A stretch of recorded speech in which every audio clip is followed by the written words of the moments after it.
Greetings, everyone, and welcome to episode 21 of the Haelan Nurse Chronicles. I am Dr. Lorre Laws, and I am your host. I'm a nurse, an author, and a trauma burnout expert. And today we'll be delving into a crucial study that examines insufficient staffing ratios with RNs and nurse support staff in hospitals. The study sheds a light on the impact of low staffing levels on patient outcomes and the increased risk of patient death. It highlights the importance, really, of how the effects of the silent epidemic, which is nurse-specific traumatization, how that silent epidemic is impacting nurse staffing levels for every single day of a patient's stay in a hospital. As we explore the findings of this study, we'll discuss the effectiveness of temporary staff in reducing the risk of patient death, as well as the associated risks of higher proportions of temporary nurses and nurse support staff. We'll also delve into the challenges that hospitals face in addressing nursing shortages and the potential consequences of insufficient nursing staffing on patient care quality and outcomes. It's crucial that we all understand the complexities of nurse staffing levels and their impact on patient safety. It's also crucial to understand how the systematic and avoidable nurse-specific trauma exposure is impacting nurse-patient ratios, nurse and patient safety, as well as care quality. So join me as we explore these implications and look at them in the context of unaddressed nurse-specific trauma exposure, most of which is avoidable, and we'll discuss ways to enhance nurse staffing for optimal patient outcomes, nurse safety, and professional well-being. So there is a common yet recent, relatively never discussed model for staffing, which is called the hire to fire model. And it's used by healthcare organizations and one that assumes that there is an infinite pool of nurses from which to hire when needed. It also assumes that there is an unlimited reservoir of nurse resilience, that we can be pushed and stretched and bent beyond superhuman lengths, right? So in the staffing model, which again is not openly discussed but is widely used, is where nurses are pretty much hired as pawns on corporate chessboards with the purpose of being used, manipulated, and overworked until such time that they either A, desensitize and shut down altogether emotionally and in other ways, or they become burned out, get compassion fatigued, or among nearly the 1 in 4 nurses who meet the diagnostic criteria for PTSD. So it's a C-suite strategy, this hire to fire model, that is designed to maximize profits at the expense of its nurses. And this indirectly and negatively affects patient safety outcomes and care quality. It's like there's a revolving door. It's a kind of a churn and burn approach to staffing. Well, we'll hire as many nurses as we can. And those that we don't burn out, well, we'll promote them. And those who do burn out, well, they can just quit and we'll hire another nurse to replace them. Now, I'm not saying that every unit, every healthcare organization is taking a hire to fire or a churn to burn approach to staffing, but many are, particularly in the era of venture capital-driven healthcare. So to fill any gaps in staffing, the hiring of temporary or travel nurses will fill that void. Now, that model never works well for the nurse, the hire to fire or the churn and burn model. And well, right now it's not working well for the employer either. And why? Because millions of nurses are saying bye-bye to the profession refusing, rightfully so, to be oppressed and marginalized while working in unsafe conditions. So let's take a look at this study by Griffiths et al., 2024. And it's really important to note the effectiveness of temporary staff in reducing the risk of patient death.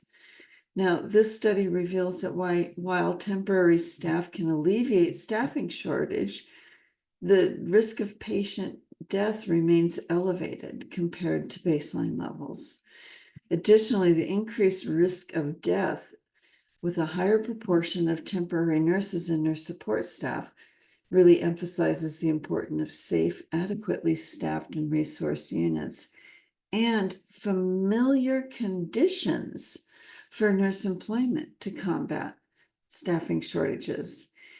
This study highlights how temporary staff, whether hired through external agencies or employed by hospitals in sort of that bank staff model, can impact patient outcomes due to unfamiliarity with care settings.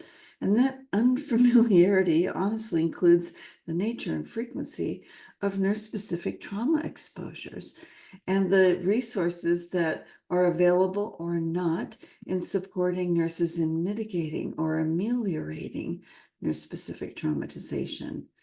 So understanding these risks, the big picture, is crucial in addressing the challenges that hospitals are facing in managing nursing shortages while ensuring optimal patient care. Let's look at the impact of temporary staffing and the nursing shortage, which is really a shortage of nurses who are willing to work in unsafe conditions. Like the numbers are there, but people have licenses and they're not willing to work in these conditions, and no one could blame them. So in discussing the challenges of addressing these types of staffing challenges, it's crucial to recognize that many hospitals in the US and the UK rely on temporary staffing out of necessity or efficiency. While employing temporary staff may alleviate immediate staffing shortfalls, it does not solve the fundamental problem of insufficient nurse staffing in hospitals, nor does it address one of the root causes of these staffing challenges, and that's the unsafe, often violent, frequently toxic work cultures that result in nurse-specific traumatization. That is what is actually driving nurses from the profession en masse. Just ask any nurse who has tapped out of the profession. I've interviewed hundreds of them. Or take a peek at your favorite social media channel. There are no lack of heartfelt testimonials of nurse suffering. Furthermore, the consequences of insufficient nurse staffing are profound, impacting patient outcomes and care quality. This study really highlighted the association between low nurse staffing and with increased levels of patient death within 30 days of admission. Interestingly, this research study also found a correlation between a higher proportion of senior nurse staff and a reduced risk of patient death. Now, the inclusion of senior staff alone is not a panacea for addressing these nursing staff challenges, but it does speak to the importance of having tenured nurses that are staying in the profession. We cannot run hospitals on a pool of solely new graduate and early career nurses, not safely, right? It takes all of us in all the stages of our career to work together as a team to make that happen. So it's really essential to focus on improving overall nurse working conditions and staffing levels so we can create sustainable and supportive healthcare environments that prioritize nurse and patient safety, nurse professional well-being, which translates into improved outcomes and quality of care. So as hospitals continue to grapple with their staffing challenges, the nursing shortage, which is really a shortage of nurses willing to work in harsh, toxic, and unsafe conditions. It's also critical to recognize the limitations of focusing on a single outcome in studies on nurse staffing and patient care. While the impact of low staffing on patient mortality is significant, it's just one aspect of the broader implications of inadequate nurse staffing levels. But it does do a very nice job of pointing a spotlight regarding the root causes that lie deep within the underbelly of many, many healthcare systems and organizations. And until we address this silent epidemic, the avoidable nurse-specific traumatization, healthcare organizations will continue to have to draw upon the services of temporary and travel nurses, which may place both the patient and the nurse at risk for unsafe conditions and the related sequelae. So in summary, it's evident that this study on insufficient staffing with nurses and nurse support staff within hospitals has shed a light on the critical importance of low staffing levels on not only patient outcomes, but increased risk of patient death within the first 30 days. One of the key factors contributing to the staffing challenge is the avoidable nurse-specific traumatization that many nurses experience in their work environments. This trauma not only affects their mental and emotional well-being, but also contributes to high turnover rates, absenteeism, presenteeism, and a shortage of nurses willing to work in these unsafe and often harsh conditions. So truly addressing nurse-specific traumatization will help us create stable, safe, and familiar conditions for all nurses, whether they're staff, travel, or temporary placement nurses, to combat these shortages and ensure optimal patient care outcomes. By focusing on improving overall nurse working conditions and staffing levels while addressing the root causes of nurse dissatisfaction, healthcare organizations can create a sustainable and supportive environment that prioritizes nurses, nurse safety, nurse professional well-being, and patient safety, quality of care. It's essential. It is essential for hospitals to recognize the systemic issues that lead to nurse-specific traumatization and to work towards creating a healthcare system that prioritizes and values and supports its nurses, which ultimately translates to better outcomes for everyone, including the organization's financial spreadsheet, the bottom line.